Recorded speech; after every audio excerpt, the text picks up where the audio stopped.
What's up, Ronnie Jr., along with Kellie Oliski? How are you, Kellie? I'm great. How are you? Woo. Okay, so Difficult Podcasters is the name of the show, and this is a delightfully brazen recap of Hulu's Difficult People. It debuted in 2015.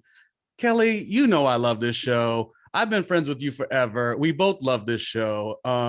Difficult People. I want to talk a bit about how we know each other as well, and we've been friends for since like 2003, but we'll get to that in a moment. Kellie, first thing, how are you? And what brought you to the show originally in 2015, August 2015, when the show started? What made you take to it?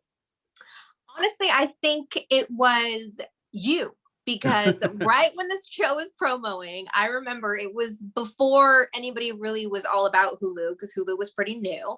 Yeah. And because I think it was like one of their first original shows. Even if they had other shows, they didn't have the success of like Handmaid's Tale. Like Hulu was still newish. It was still fairly new. And I remember, we were watching all these great shows, and this was one that you had pointed out to me and was just very much like, check out the promos. You got to see this. And as soon as I saw like the first teaser, I was like, absolutely, this is totally, thing. Because when, I was living in LA at the time, and work is hard, life is hard, and it's exactly what these characters are going through. And it's, it's walking and talking and living through a lot of these, similar situations, and how you just feel like the world is against you and it's everybody else's fault. And, it's just kind of that struggle when you're not exactly where you want to be. And it was very, very relatable and very, very funny. It feels like shows are in the middle, not in the middle, rather. They are either one side or the other. It's like the most delightfully kind-hearted show, which is nice. I love that too. Or just like drama.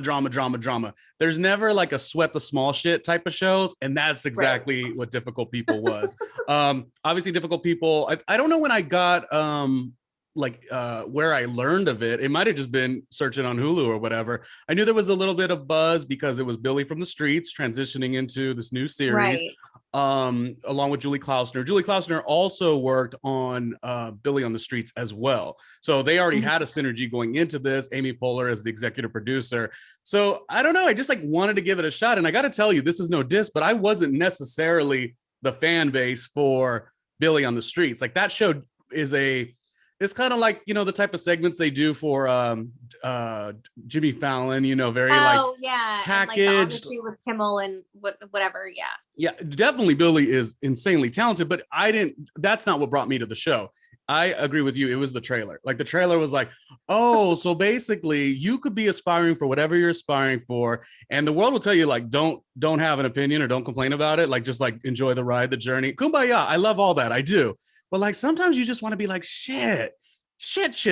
And the line that gets me all the time is how they were talking about like, oh, all of our comedy friends either gave up, moved to the suburbs and started a family, or they're highly successful. And I was like, oh my God, relatable a little bit, it's just like one of those things. So this show, I enjoyed. I will tell you that I've watched it about 3 times already. I've watched the whole series. It's just like a good rewatch.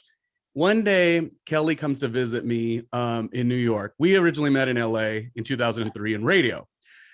Flashing forward, we'll get to our origin story, but I'm going to tell you this, in my opinion, Kellie, is how this show began. Difficult Podcasters, recapping Difficult People. Because one day, Kellie comes over. She's doing a work trip in New York. And so she comes to my apartment up on 145th. And we are going to go to a Halloween party, I think. Like you knew somebody who like you wanted to go meet with, as you're in town, you want to try to meet with all your people. And so we're going to go to a Halloween party. You getting kind of late. We like I said, we dropped the stuff off at my apartment. And then we decide to go and have like a bite to eat at Harlem Shake, actually.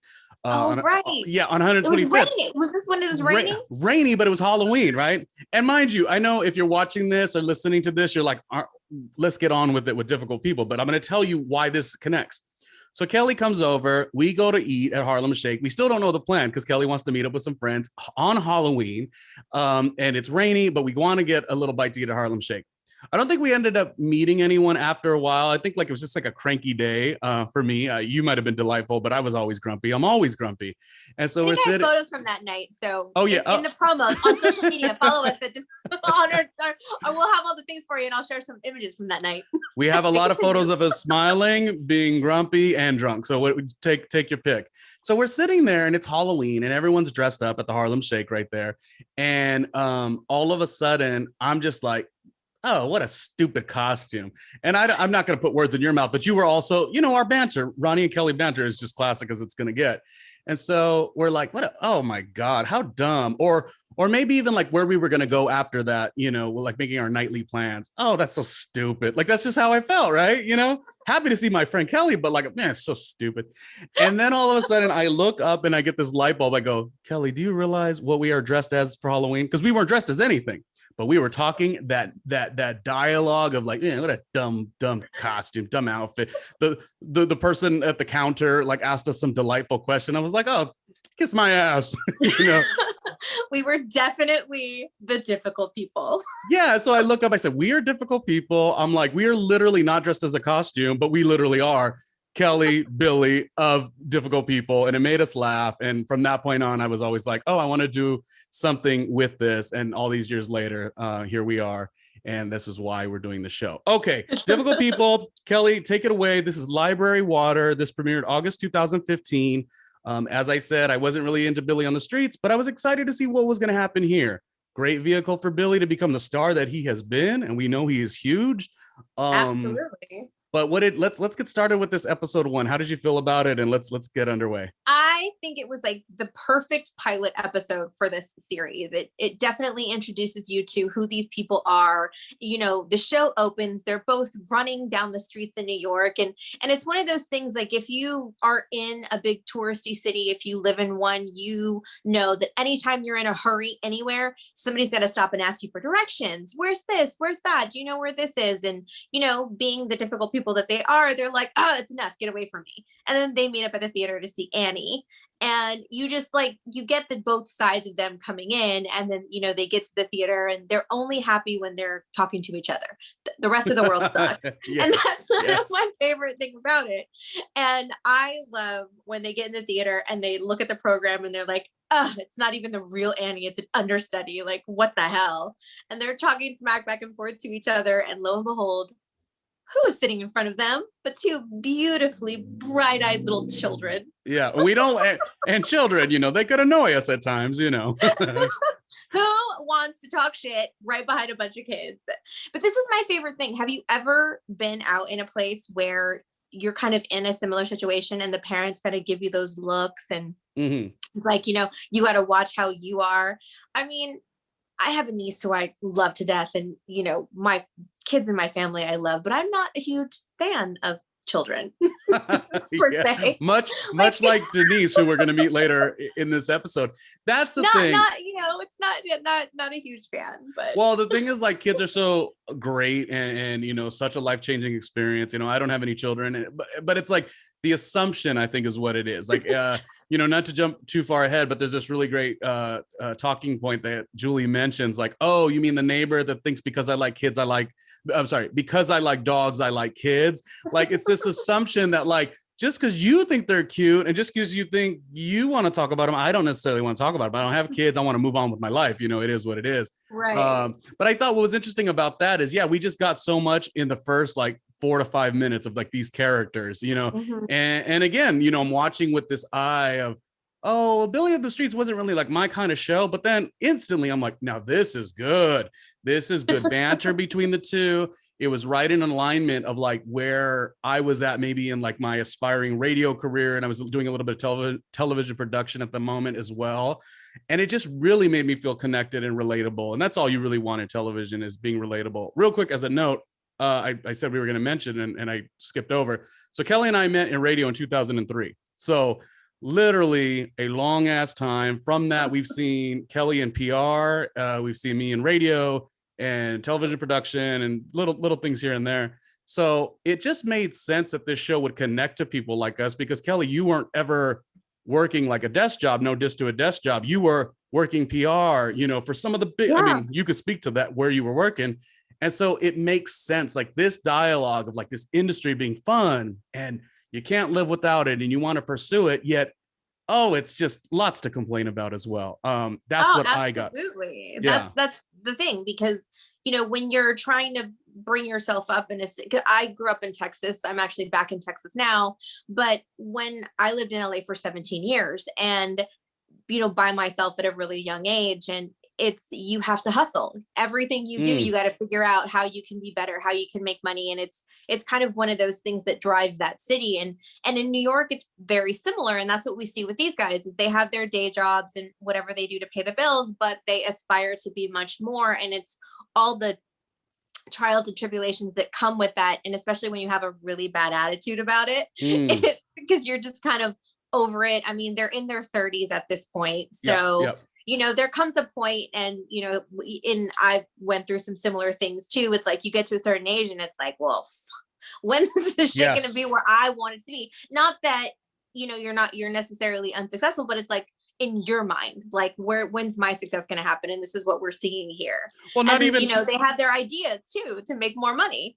And not even in your mind, in your like, I need to be able to have like healthcare, like stuff like that. Like totally. It's actually less, it's funny when I talk to people about things like the word successful will always come up, like aspiring to be successful. And like, sometimes people are like, well, success doesn't create happiness. I'm like, no, I'm not talking about like successful. Like, I don't want to be like Joe Rogan of podcasting. For one, I just never do. But secondly, it's more like, when you're aspiring for this career, there's so many sacrifices. And with those sacrifices mean you're not always standing on 2 feet. So oftentimes we're told just to shut up and go on. And like Julie Kessler and Billy Eichner, they didn't shut up. They sweat the small shit. And it tickled me pink. I really liked it. It matched to a lot of what Kellie and I went through. Again, 2003, we meet in radio at Clear Channel, Los Angeles. I'm from Los Angeles, and then it moved to New York as well. And then Kellie from Austin, but lived in LA for 17 years. So we've seen so much of this stuff in our own lives. So when they put it on the screen, it made sense. And I want to make one mention before we move on, Kellie. It's funny because I remember when I was about 19, I was just like an extra, background talent. And I remember going on set once, I think it was a Fox show. And, background talent, you ain't nothing, but still, gotta go do it. Right. I'm from California. So I lived more in the suburbs, but at the same time, I would go out and do background work at around 19 or 20, I think I was. I remember being on set one day and there was this guy who, he looked young. He looked like he could have been 23, but he was like 36 or something like that. Yeah. You definitely got to play your age when you're trying to be on camera. And so this guy in our little group or whatever, he goes, I'm the face of failure. And then my punk ass at that young age, I'm like, well, let's say his name was John. I don't know what the guy's name was. John, no, come on, John. You could aspire and get your dreams. John, you could do whatever you want. And the only reason I think about that is because I think of John often, Kellie. I do think of him because all these years later, when I became the old, grumpy ass, like I'd be in locations and situations where I would like roll my eyes and I'd be in environments. Let's say I worked at Complex Media for a little while. We did a show for Fuse TV. And Complex was nothing but 22-year-olds with good sneakers. It was all about the cool sneakers. And they were like bright-eyed and bushy-tailed. And I was like, yeah, your dreams ain't gonna happen. Yeah, so it made me laugh that, I had the nerve and the audacity at a very young age to be like, oh no, John, 36-year-old John, but I'm special. I'm gonna make it. And so when John told me, no, I'm the face of failure. And by the way, lots of faces of failure. And I'm like, no, anyone could make their dreams happen.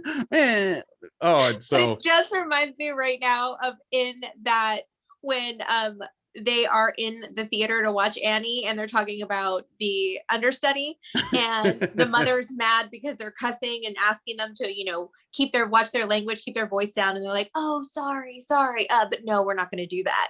Yeah, and they're having that little back and forth. And then she goes to the kids. Understudy is another word for disappointment. It's like, so no, you are the face of failure, you understudy. I love it. Yeah. And we have to call it out in the pursuit of this career. You just got to call it out. I just also in particular, because I rewatched the show right before, not that I haven't seen the series 4 times. When I rewatched it yesterday, I just like the little things, the quirky things. When the mother in front of them who's complaining goes, now, shh, or something. And Yeah. and all of a sudden Julie goes, now. Like it's just these two, It's haunting. they are ornery. You remember the word ornery? No one really uses that word anymore. Maybe that's old school now. Ornery. They are some ornery, bratty personalities. We are just showing our age, like back and forth with all these. Oh, I don't give two fucks. I'm gonna tell everyone how old I am and how sexy I am, and that's just what it's gonna be, Kellie. Get into it. Throw some money in my Venmo while we're at it. Okay, let's talk about these brilliant ideas that they come up with to kind of elevate themselves, right? So they are reminiscing about going to the library and drinking out of this one water fountain. Yes. And they're like, oh my God, brilliant. What if we bottle this library friggin' tap water? Yes. So it takes you back to the memories of being in the library. Or how were they trying to pitch it? But what's so funny is that they're like dead serious. Well, and that speaks on two things. It speaks on like when you were in the pursuit of trying to make it, quote unquote, like all the ideas that are going to come through, how unplanned and prepared they actually are. But then also like it was such a great look back at their lives. Like I love the way Julie's like, well, yeah, no, I was always an indoors gal. Like it's just like right within, and this is what a good TV series and the writing, of course, will be. It's like so quickly we learn, we're like, oh, we know who Julie is. We know Julie wasn't the cool kid. We know Julie, you know, she gets off on things that are, you know, just, you know, a different type of lifestyle, you know, so think of the winner, you know, at PE, she's not the winner. Yeah. With that becomes a swift sense of humor. And that's really what I like about it. Well, and I love that it's an idea that she mentions, and, you know, Billy's like, well, you know, I met this guy that, you know, does this water and he puts it in a carton and is describing an actual other real water company. And so they think it's a great idea to go pitch this guy about their water idea while crapping all over his water idea. Right. Put it in a bottle. Okay, what I loved about that part of it when they meet, I guess essentially we'll call him Memphis and Maverick's dad. You said Marblo? Come again, say what now? They meet with this guy who I guess Billy met at like a UCB show or something like that. And it's kind of like they're not friends. It's just an acquaintance, but they're going to pitch something. But of course, the pitch is not put together. The pitch is just an idea off theory, you know, because remember when you drank library water, it was the greatest thing ever. So like, you know, you guys do water, you know, water, like put it in a bottle. Sir, we don't do bottles, we do cartons. But wouldn't it taste milky? And the fact that Julie, punk ass Julie, which I love Julie Kessler in this series, she's just like, no, but I think that it would taste like milk. And he's like, no, like Julie, it's like no. not recycled milk cartons. But are you sure? She's gonna go into his space. Picks up the box and is like, what is this? And like she's gonna go into his space and tell him how to do his job, A, and then B, not necessarily speak to like what it is that she's offering. What's funny about that is like there was this thing that had happened on the pilot episode and other episodes too, where even when Julie was talking to her mother, Marilyn, who I love. Oh, Marilyn Kessler is just the greatest character. Marilyn had made a mention of like, oh, what about women in comedy? And then later on, not later on, but in the same vein, you have the guy saying, oh, so you guys are in comedy. So do you like Daniel Tosh? What made me laugh about that is like, it's like when somebody comes at you trying to connect, and God bless them, you know, God bless them. But then they come at you with the dumbest of dumb ideas, you know, like even for me, like I've done radio since 2003. And sure, I'm in the podcast space now, but earlier on, when I definitely didn't want to get in the swill of it all. Ugh. But I remember a lot of people kind of like coming to me that were trying to be supportive, but they say these things like, well, Ronnie, have you ever thought of podcasting? It's like, it's not that I didn't think about it. It's that I'm highly decorated at other, radio and television. It made me laugh because it was like, oh, these guys are in comedy. So clearly they would like Daniel Tosh. Clearly like, oh, Marilyn with her advice. She's always giving advice. Marilyn like, oh, well, Julie, I don't know if you know, you've been failing for many years. It's like, she didn't say that, but she said that. Julie, I don't know if you know, but you've been failing for many years, but it turns out it's a great time for women in comedy. And now, Julie's like, oh, well, thanks for telling me. Like now it's going to work. Thanks for like stopping into my life for a moment. I don't know if I was just grumpy, but when those similar bits of conversation happened, I could not get enough of it, because God bless the support, God bless the family members, that you have, but like when they come at you with these things like, with the oh stereotypical things, right? Or yeah, like, I thanks mean, for the for help. my family, I could never, nobody ever understood what it is that I did for a living. All they thought I did was go to parties. Like, no one in my family thinks I ever had a real job. Like, Yeah. they didn't understand like the actual job behind the way that it looks. And I've been if you think to I it. go to parties all the time, I'm doing my job right. Yeah, and Right? yes, but I've been to those parties in LA with Kellie, and like, it's done where she don't have a minute to take a beat. Like, you're just constantly moving things along, pushing the product, et cetera, and all the bells and Right. whistles that go along with it. But yeah, the it's nice because all these people are trying to do is be supportive of your dream, Absolutely. But Totally. like, just the disconnect. Like, so when you talk to a fellow person who's doing what you're doing, you get it. But the other people coming in like, well, what about Daniel Tosh? That's why I like that Julie says, oh, so you must like Julie. You must like Chelsea Handler. Oh, she's so funny. She's just saying what I'm thinking. It just felt so good to see that. And they just like went on and on with it, which was hilarious. And then asked him his children's names 3 or 4 times and then just got up and left. Yeah. Was it Memphis and Marlboro? Why would you name your kids that? Like, it's Memphis like and Maverick. These ideas that they didn't say nothing, but what they were thinking, which I really liked. But I also, another great pairing, I think, in this show is Julie with her husband, with Arthur. Oh, like, it's so opposites attract, and I love it so much because he doesn't complain. Like, he gets it. She's eccentric, she's quirky, she's ridiculously outspoken, and he's such a soft-mannered person, and it works for them because he's just like, that's just who you are, and I love you, and maybe today you can tone it down just a little bit for right now, is kind of the way he kind of handles her, because that's how he handles her. And I just love their relationship. He was glorious in his wasp glory. Like, it was just, yes. He's so fantastic. I love the way he does the little nicknames for her. And I love the way she, like, it's like she's a silent but deadly, with her words. Like, her words cut deep. She says like the rudest of things to him, like, oh wow, PBS talking about things that are uninteresting. Okay, Arthur, go on. And then she'll like take his food, alluding to a couple episodes later or whatever, when she takes the cake. She just is so selfish. I had watched this series so many times, and then one time when I watched with my mother, she was like, oh my God, Julie, like, how could you stand this woman? Because Julie is the most selfish thing, but she doesn't feel selfish. It's weird. Like, I don't feel like she's mean to Arthur, but she's just selfish. She's very selfish, because even when he's asking her to go with him to this work event, she reluctantly goes, which that's a thing. She didn't want to go, but she did. But then she invites Billy to someone else's house for Arthur's work thing, and then is doing, being herself with no censorship, which no one should, right? Be who you are. He knows better. If he doesn't like it, don't invite her, kind of a deal. I get it. But that's the thing. It's she's so selfish in a way that she doesn't think about how, maybe let's make this night a little bit for him, and I'll be conscious of that we're at his work thing doing something for him, and maybe I'll tone things down a little. Nah. We don't get that.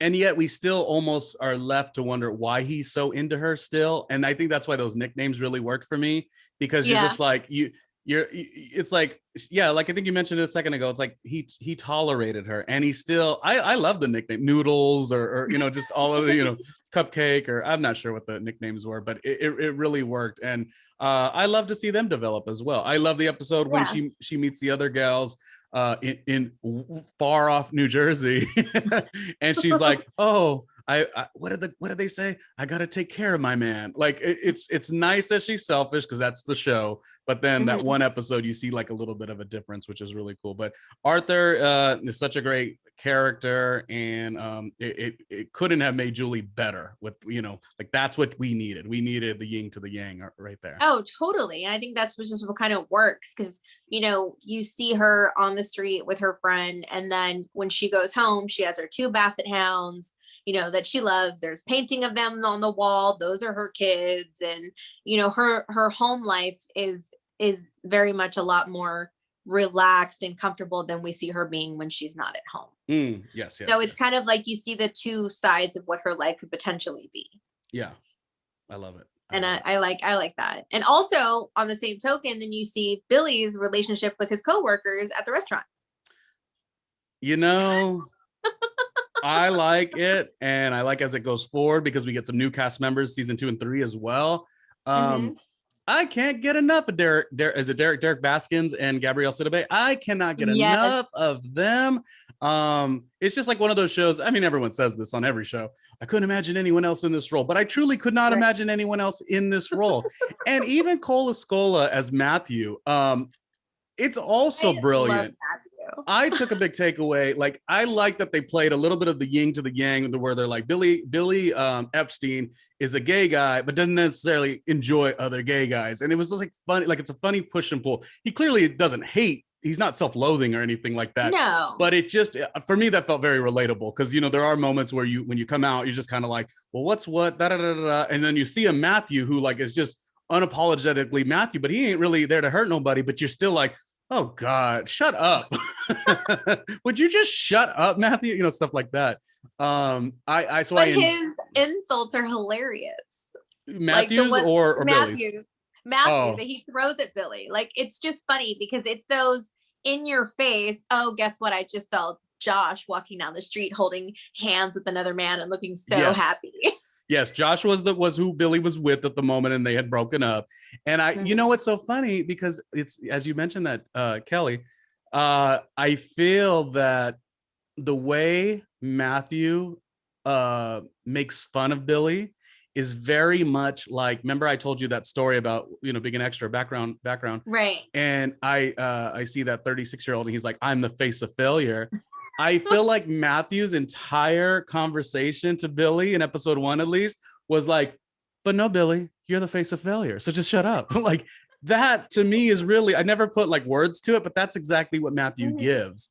And I also like Matthew with Denise. We spoke. Denise does not like kids, or she can't have kids because I hate their them. Mother-son photo shoot they were shopping for, which was like the best thing ever. Yeah. Yeah. And she didn't have a kid. So I told Diva, let's go get some clothes or whatever it was. Yeah. Cole Escola, I love when you like know of the person, know of the actor or actress, and then like from watching 3 seasons of a show, and then you consistently follow them on Instagram and you delightfully love them even more. Cole Escola really gives me that. His impersonations are hysterical. He had this really good one on YouTube. It was the orange juice lady. It was this like delightfully perfect mother that he was playing, and it was just talking about why I give my kids orange juice, and then it went to this dark tangent, and then it came back to this really warm commercial, like, that's why you drink your OJ. Is really funny, dynamically strong. Like when they come in from the shopping trip and are excited about the shopping, and then Billy is in his little grumpy mood and he's like, oh, you're sad because all you can shop for is Metamucil tablets. Yeah. Whatever he tells so it cuts at just the right amount of time, because he's essentially raining on their little parade. So he's kind of like, oh yeah, well, suck it because you're depressed. Don't rain on our shit. Yes. We're having fun, I, not to jump ahead, but obviously, like I said, I've watched the series so many times, but I love the coming out episode where he says, oh, is it coming out day already? Has it been a year since I came out? And then they're all like, what, wait, you just came out? Yeah, it was about a year ago. And then he gives like this list of things he did. And then I told Trish this, and this, and I hopped on the bus and I came out to New York City where dreams are made up. It's like, what is going on? But it was done so well. And I love it because as watching the show all the times that I've watched it before, but now us recapping it, a delightfully brazen recap, it's like it's really cool to know that so much of what happened with the character development was just like right in our face on the episode 1, and it all matched up to what we're about to see, so yeah, it was really great. And it also, one thing that I really like about it is it comes full circle. So you get to see these people being, pretty kind of like grumpy, mean, in your face people. And then, you go through the episode and they go through, we see them in a couple different scenarios, but then it all comes back because, at the end of the day, what you give is what you're going to get back. Right. And that's kind of what you get through the episode is, if you're going to give a bunch of, shitty attitude, well, you got to be careful because that's probably what's going to come back and get you. I guess they would call that karma. And it happened in such a funny way. Yes. But it was like very like, karmic. Yes, indeed. I mean, we have the Golden Globes viewing party, but it's, not the Golden Globes viewing party that these two want to go to. They want to go to something more interesting or tweet it live at the couch, right. And or the Oscars. Right? Yes.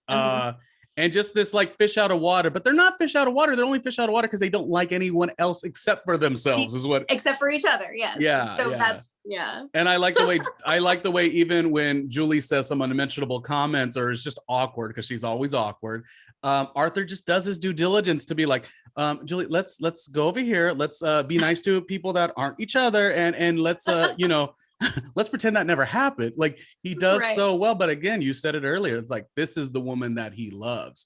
But in that particular part of the episode, it plays on like the irony, like, you think you're going to connect with somebody because you got the same like telephone case, but then in reality, it's like, oh no, I'm Taylor Swift. I hate the girl. Of course, she has the same telephone case as the mother with the 2 kids at the theater, right? Because of course that would happen. Yeah. And it's such a small world because I know I was in situations like that, especially, in LA, you think, Los Angeles is such a huge city, but it's really kind of not.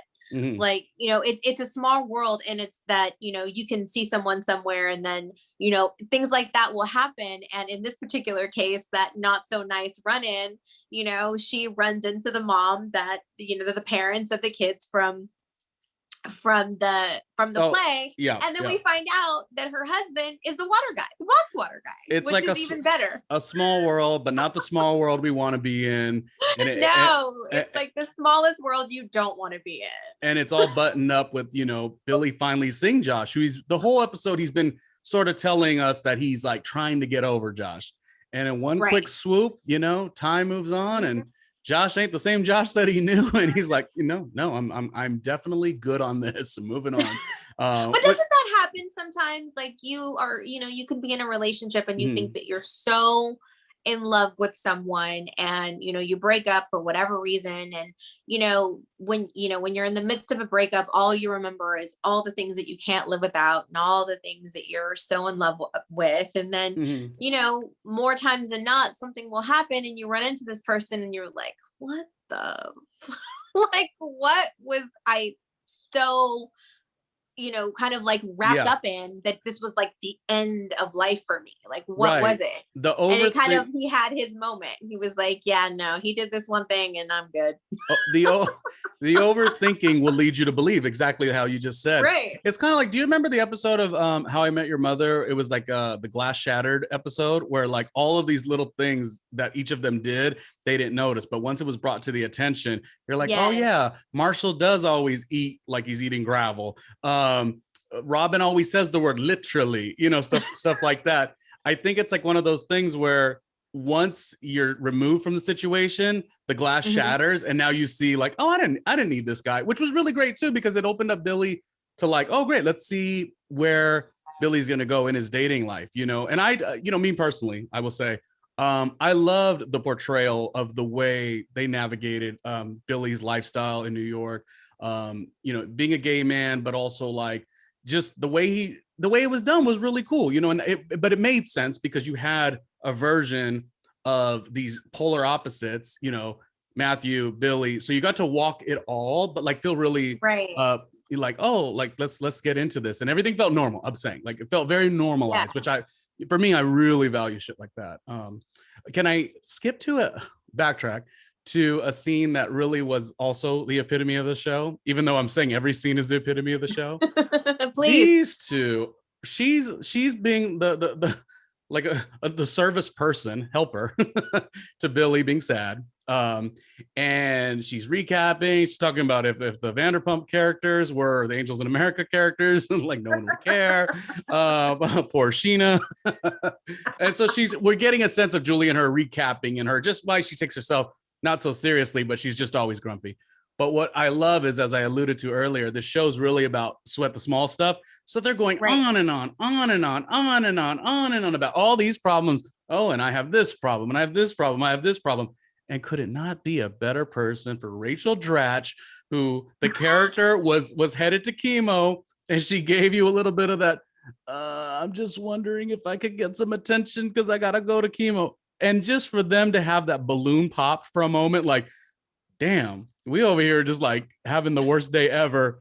And then we're like being so, we're ignoring this woman who's actually going through something. And Rachel Dratch, of course, is hilarious. But it didn't pop long enough for her to actually get her salad to go, though. No. No. I mean, this is Julie we're talking about. Self-absorbed Julie, cupcake, noodles. I mean, she took Billy to go walk around the block instead of packing up that salad. But, that's neither here. It did make him stop and think about it for a minute and realize that their life isn't really that bad. But so fun. Not long enough to actually give that poor woman her salad to go to chemo. Yeah, self-involved. But even so, I even like when you're maybe you and I do this too, when you're down and out about something and you just want to like hit a topic that like just you guys get so quickly, like yin to the yang. Like they're just like, Susan Sarandon, does she still talk to Gina Davis? Oh, I think that they email. Like at least it's just that to me is like when I'm in a grumpy mood, which I suppose happens often, even though I'm a really nice human being. It's nice when I could just like if I chat with you, let's say, Kelly, it's like, oh, we're just going to talk about something. It's going to be our healing process. That's what it is. Absolutely. Yes. Did the two of them need healing? No, they needed to attend to the Billy's the waiter. He needs to attend to the people in the restaurant, but they attended to themselves and they did it, which would satisfy themselves. And we ate it up. Yeah, absolutely. Another favorite of mine with him, kind of dealing with his relationship was going to get hypnotized. But Marilyn but he Kessler wants to get hypnotized and stop eating pasta. But her way of hypnotizing was amazing. Like how did it absolutely work? That's the reason he got over Josh so quickly. It had to be the hypnotizing. I can't get enough of her. I just cannot, and I think everyone loves her. And Marilyn always, I suppose Marilyn was married, but in 3 seasons, we never saw Marilyn's husband. Like she was essentially married, but she was everything, Kelly. She was a busybody. Yes. She was a know-it-all, but she wasn't really mean, but boy, she was judgmental, but maybe rightfully so to Julie Kessler. I mean, I don't know. I mean, I love though, like in the hypnotism session that, I didn't realize that there would be so much back and forth talking when you got hypnotized, but as far as like talking about things that are not associated with you and what you need to, what your ailments are to warrant the hypnotism in the first place. But that's what was really funny is, she counts backwards and is like, all right, now, Billy, you got to lay off the pasta and you don't like Josh anymore. And then she gets on to, is Julie funny? Is she going to make it? I think she's funny, but my friends don't. Oh, gosh. And this is all during Billy's hypnotism session, which is hilarious. And I feel like it's something like my mom would do. Like, is this really going to happen for her? Because, I'm pushing for it, but I don't know. That's the hardest part about it in real life, too. And I always give credit, even though we talked a little bit of mess a minute ago about how people around you who love and support you want to follow and care for your dreams. They're asking you like, Kelly, it looks like you're just partying in LA, but you're not partying in LA. You're like literally a badass PR chick and you're doing everything. And it's like, they are really just well-intentioned. And with Marilyn, I think you get a little bit of her being well-intentioned with why she wants to really see if this is going to work for Julie. but also what makes Marilyn a great character is that she is also a bit insecure because her friends and her fellow country club mothers, they might have more affluent daughters. So it's more of a Marilyn's social standing was always opulent, you know. She was what you know, she's always, you know, what is she even under distress, she always maintains. Like Marilyn is Marilyn. And I think we have a little bit of layers with like her caring for her daughter, but then also being a bit embarrassed and trying to find a way for her daughter, which is cool. But it's a favorite character of mine. And what came first, the chicken or the egg? Was Julie a mess, or was Marilyn just too in her business? Like what they work well together though. Yeah. No, they absolutely do. And I think that's where Julie's need for that kind of like shock and awe kind of comes from, with the type of jokes that she, you know, tells and the things that she might think are funny in the moment, just to kind of get those like knee-jerk reactions and all of that to kind of elevate herself. And then once she realizes, oh, this one didn't hit, it's like, okay, never mind, let's scratch that and start over. So I feel like she doesn't really have her voice just yet, because she's not standing 100% behind what she's saying. You know what I mean? Like it's still kind of like a trial and error for her. Yeah. And that's kind of what we're seeing progress. Like, you know, you kind of note that from this first episode to kind of see the way the rest of the season's going to go as far as her career path and how she feels about herself and her own voice, which I find interesting. I love shows like this that have that fast humor. I know you and I, we both love the series. Oh my gosh, what was it? Chicago show. What was it? Happy Endings. We love that. We were early to the Schitt's Creek party. Like it's just, you know, they're all different textures of humor, but they're all fast. They're all quick. They're all smart, and just really great watches. A great show. I hope we did it some justice. Difficult Podcasters is the name of our show, and Difficult People is a series we're going to recap all 3 seasons and maybe more, maybe a little more, Kelly. Maybe we got that ViridianRoad.com merch or something. I don't know. We're gonna talk about it, baby. Throw me a Venmo. And speaking of, we've got to talk about our quote of the week. Okay, I will blast off quote of the show. I'm gonna blast off first, and this was a rewatch, you know, many times in the making, but I did like, and it's early.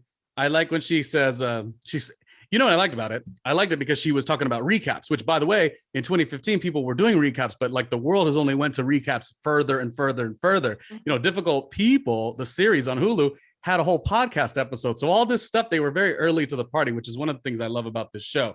So the fact that Julie trying to make her comedy dreams happen, and she is a recapper, I'm like, okay, yet another reason to like feel relatable to the material. So when she says, gosh, I'm so funny when I write mean things about TV shows.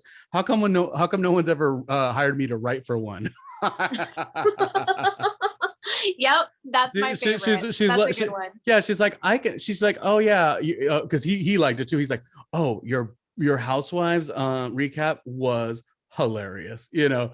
And it's like, yeah, that's what I'm good at, like being mean to people. I am good at that, you know. So well, and that plays right into my favorite quote, because I think my favorite quote comes literally right after she says that. His response is, because our lives are garbage and it's the world's fault. It's the world's fault. It's not our fault. It's the world's fault. And I feel like, you know, in 2021, that's still very relatable. Yes. I just went through a Texas winter storm. You know, Texas tried to kill me a couple weeks ago with freezing to death. So, you know, it's not my fault. It's the world's fault. Not the weather and the blackouts being a situation at hand. I guess Difficult People doesn't ever go away if you're watching the show. It's relatable forever. But yes, the ViridianRoad.com is powering our little show today, and we are going to be doing a fun thing where we're going to take these quotes and hopefully do some giveaways every so many episodes or so. So make sure you tune in for that to watch out for your chance to win some fun stuff. We're doing that. We have a staff already. Okay, well, powered by ViridianRoad.com goes a long way. Hello. I will say, yes, ViridianRoad.com, check them out. And also RandomlyRJ.com is where all of my podcast playlists and series are going to be housed, let's say.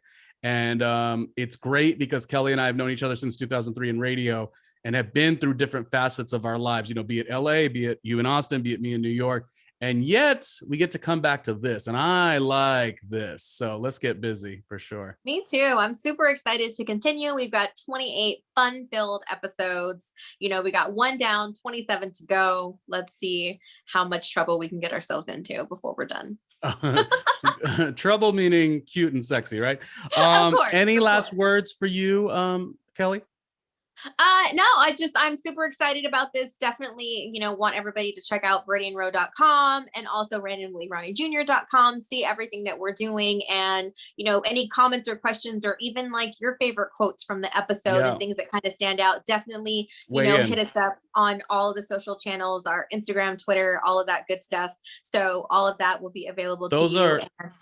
Those are our main places to communicate: Twitter, Instagram. And here's another thing. I thought the show was short-lived. 3 seasons is great, but I would like us to do this, and maybe we could pitch out a reboot of sorts, because in a couple of years, now is definitely the time. Difficult people were so early to the game. Now everyone literally is actually difficult people. So what did you know? And the spirit of the show, and I just want to mention this too, the spirit of the show is just like, you ever love when you get that sense of like a Joan Rivers comedy special? Like, I felt like this show had that too. And when Joan Rivers sadly passed away, I felt like sometimes when things would go on Twitter and all the mess that has been, I literally would tell myself, I wish Joan, not that this makes it better, but I was like, I wonder how Joan would make humor of this dark situation. And that is another thing that I felt with difficult people. I was always like, dang, this would have been a perfect time to have them create some humor out of just kind of some mess, Oh, absolutely. So yeah, maybe we'll be behind finding a way to get a reboot and talking with cast, maybe it's kind of creators, writers, and stuff of that nature.